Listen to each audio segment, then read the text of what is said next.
I like teak decks, but They get hot, huh? they get hot. It's nice having a main cabin kind of spanning both hullers. We moved the Jacuzzi because it basically didn't get used. You could say that Skylark goes between the two pillars of Hercules, just like the Voyagers of old time. What makes it so special? That you stay on board for 12 years. I mean, Mainly the space, to be honest with you. Like a powerboat will go a lot quicker and consume a lot more fuel. But a power cat, you know, it's just it's a large platform. it's also a lot more stable unless you have more stabilizers, right? It's a lot more stable, and it's just a larger space, just to kind of like spread out. We've got 4 cabins, so 8 people on say a 22-meter powerboat. They're going to have much less space on which to spread out, but a 22-meter cat, the volume is that much more.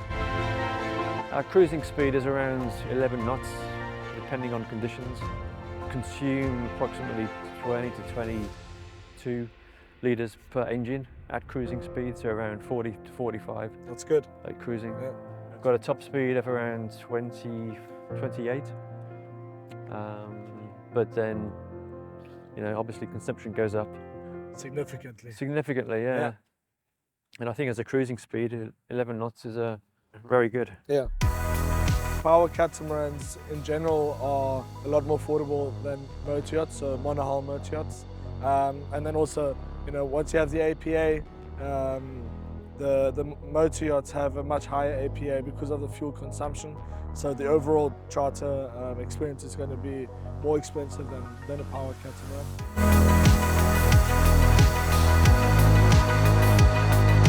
It's a 4-cabin boat, 2 cabins starboard, 1 up front and 1 on port side. This is the smallest, number 4.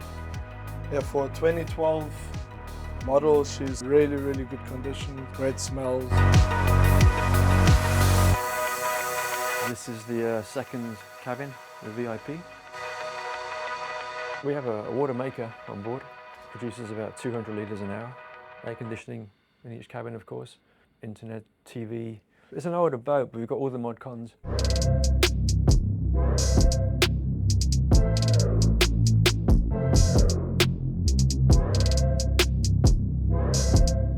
It's nice having a main cabin kind of spanning both hullers. Yeah. Because I know some boats these days, some cats have the main cabin just on port side or just on starboard, which kind of like restricts the.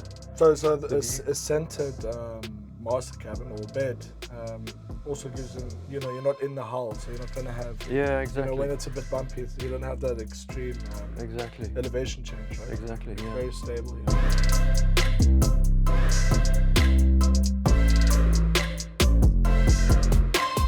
It's not just the Mediterranean, we do the Adriatic, etc. So you could say that Skylark goes between the two pillars of Hercules, just like the Voyagers of old times. Wow. Okay. And being able to do that just gives you a scale and a breadth. And please, like I said, don't get me wrong, I love the Caribbean. I love the people, I love the produce, but here again you have more of a variety.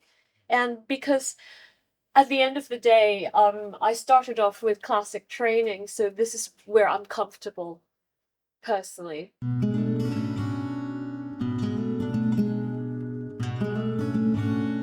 This is the flybridge. It's probably the nicest place on the boat to hang out. Yeah.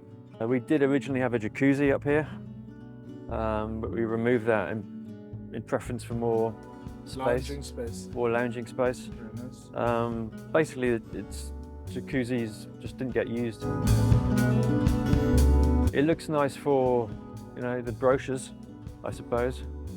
But practically... Why have a jacuzzi if you've got a big pool around you? Exactly, right? Yeah. Plus, you really have to have the boat very, very kind of stable to avoid spillage, Right. which you can basically only get in a marina or on a very, very calm day. So it just wasn't used, and this is a lot nicer.